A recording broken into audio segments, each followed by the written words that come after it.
Hindi satire का एक बहुत बड़ा नाम है हरिशंकर परसाई। उनकी एक कहानी है भोला राम का जीव। वो सुनिए। ऐसा कभी नहीं हुआ था। धर्मराज लाखों सालों से असंख्य आदमियों को कर्म और सिफारिश के आधार पर स्वर्ग या नरक में निवास स्थान अलॉट करते आ रहे थे, पर ऐसा कभी नहीं हुआ था। सामने बैठे चित्रगुप्त बार बार चश्मा पोंछ, बार बार पन्ने उलट पलट रजिस्टर पर रजिस्टर देखे जा रहे थे, पर गलती पकड़ में ही नहीं आ रही थी। आखिर उन्होंने खींच कर रजिस्टर इतने जोर से बंद किया कि एक मक्खी चपेट में आ गई। उसे निकालते हुए वो बोले, महाराज, रिकॉर्ड तो सब ठीक है। भोला राम के जीव ने 5 दिन पहले शरीर त्यागा और यमदूत के साथ इस लोक के लिए रवाना भी हुआ, पर यहां अभी तक नहीं पहुंचा। धर्मराज ने पूछा, और वो दूत कहां है? महाराज, वो भी लापता है। इसी समय द्वार खुले और एक यमदूत बदहवास वहां आया। उसका मौलिक कुरूप चेहरा परिश्रम, परेशानी और भय के कारण और भी विकृत हो गया था। उसे देखते ही चित्रगुप्त चिल्ला उठे, अरे तू कहां रहा इतने दिन? भोला राम का जीव कहां है? यमदूत हाथ जोड़कर बोला, दया निधान, मैं कैसे बतलाऊं कि क्या हो गया। आज तक मैंने धोखा नहीं खाया था, पर भोला राम का जीव मुझे चकमा दे गया।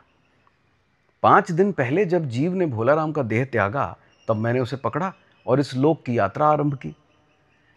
नगर के बाहर ज्यों ही मैं उसे लेकर एक तीव्र वायु तरंग पर सवार हुआ, त्यों ही वह मेरी चंगुल से छूट कर न जाने कहां गायब हो गया। इन 5 दिनों में मैंने सारा ब्रह्मांड छान डाला, पर उसका कहीं पता नहीं चला। धर्मराज क्रोध से बोले, मूर्ख, जीवों को लाते लाते बूढ़ा हो गया, फिर भी एक मामूली बूढ़े आदमी के जीव ने तुझे चकमा दे दिया। दूत ने सिर झुकाकर कहा, महाराज, मेरी सावधानी में बिल्कुल कसर नहीं थी। मेरे इन अभ्यस्त हाथों से अच्छे अच्छे वकील भी नहीं छूट सके, पर इस बार तो कोई इंद्रजाल ही हो गया। चित्रगुप्त ने कहा, महाराज, आजकल पृथ्वी पर इस प्रकार का व्यापार बहुत चला है। लोग दोस्तों को कोई चीज़ भेजते हैं और उसे रास्ते में ही रेलवे वाले उड़ा लेते हैं। होजरी के पार्सलों के मोजे रेलवे अफसर पहनते हैं। मालगाड़ी के डब्बे रास्ते में कट जाते हैं। एक बात और हो रही है, राजनीतिक दलों के नेता विरोधी नेता को उड़ाकर बंद कर देते हैं। कहीं भोला राम के जीव को भी तो किसी विरोधी ने मरने के बाद खराबी करने के लिए तो नहीं उड़ा दिया। धर्मराज ने व्यंग से चित्रगुप्त की ओर देखते हुए कहा, तुम्हारी भी रिटायर होने की उम्र आ गई। भला भोला राम जैसे नगण्य दीन आदमी से किसी को क्या लेना देना। इसी समय कहीं से घूमते घामते नारद मुनि यहां आ गए। धर्मराज को गुमसुम बैठा देख बोले, क्यों धर्मराज, कैसे चिंतित बैठे हैं? क्या नरक में निवास स्थान की समस्या अभी हल नहीं हुई? धर्मराज ने कहा, वो समस्या तो कब की हल हो गई मुनिवर। नरक में पिछले सालों में बड़े गुणी कारीगर आ गए हैं। कई इमारतों के ठेकेदार हैं जिन्होंने पूरे पैसे लेकर रद्दी इमारतें बनाई। बड़े बड़े इंजीनियर भी आ गए हैं जिन्होंने ठेकेदारों से मिलकर पंचवर्षीय योजनाओं का पैसा खाया। ओवरसियर हैं जिन्होंने इन मजदूरों की हाजिरी भरकर पैसा हड़पा, जो कभी काम पर ही नहीं गए। इन्होंने बहुत जल्दी नरक में कई इमारतें तान दी। वो समस्या तो हल हो गई, पर एक बड़ी विकट उलझन आ गई। भोला राम नाम के एक आदमी की 5 दिन पहले मृत्यु हुई। उसके जीव को ये दूत यहां ला रहा था कि जीव इसे रास्ते में चकमा देकर भाग गया। इसने सारा ब्रह्मांड छान डाला, पर वो कहीं नहीं मिला। अगर ऐसा होने लगा तो पाप पुण्य का भेद ही मिट जाएगा। नारद ने पूछा, उस पर इनकम टैक्स तो बकाया नहीं था? हो सकता है उन लोगों ने रोक लिया। चित्रगुप्त ने कहा, इनकम होती तो टैक्स देता, भुखमरा था बेचारा। नारद बोले, मामला बड़ा दिलचस्प है। अच्छा, मुझे उसका नाम पता तो बताओ, मैं पृथ्वी पर जाता हूं। चित्रगुप्त ने रजिस्टर देखकर बताया, भोला राम नाम था उसका। जबलपुर शहर में धमापुर मोहल्ले में नाले के किनारे एक 1.5 कमरे के टूटे फूटे मकान में वो परिवार समेत रहता था। उसकी एक स्त्री थी, 2 लड़के और 1 लड़की। उम्र लगभग 60 साल। सरकारी नौकर था, 5 साल पहले रिटायर हो गया था। मकान का किराया उसने 1 साल से नहीं दिया, इसलिए मकान मालिक उसे निकालना चाहता था। इतने में भोला राम ने संसार ही छोड़ दिया। आज 5वां दिन है। बहुत संभव है कि अगर मकान मालिक वास्तविक मकान मालिक है तो उसने भोला राम के मरते ही उसके परिवार को निकाल दिया होगा। इसलिए आपको परिवार की तलाश में काफ़ी घूमना पड़ेगा मुनिवर। माँ बेटी के सम्मिलित क्रंदन से ही नारद भोलाराम का मकान पहचान गए।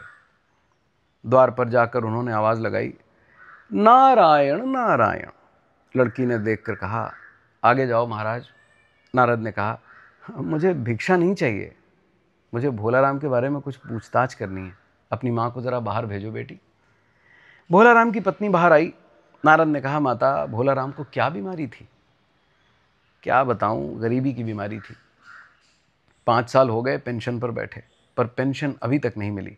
हर 10-15 दिन में एक दरख्वास्त देते थे, पर वहाँ से या तो जवाब आता ही नहीं था, और आता तो यही कि तुम्हारी पेंशन के मामले में विचार हो रहा है।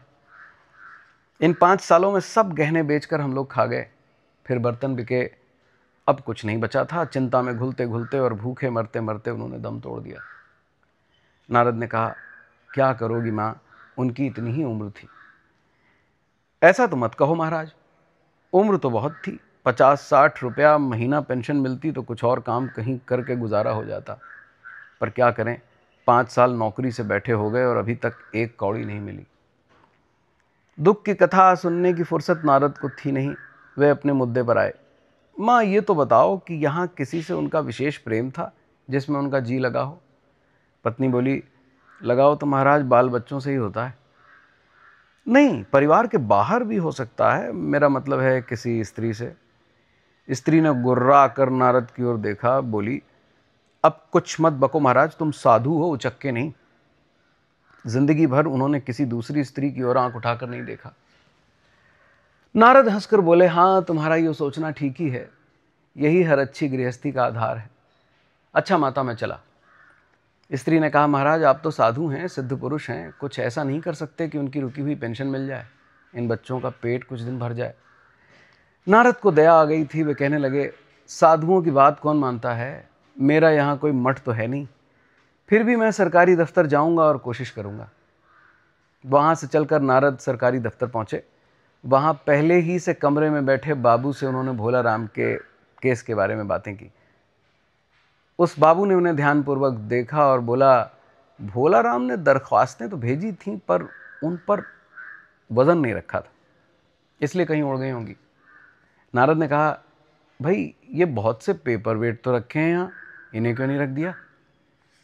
बाबू हंसा, आप साधु हैं, आपको दुनियादारी समझ में नहीं आती, दरख्वास्तें पेपर वेट से नहीं दबती।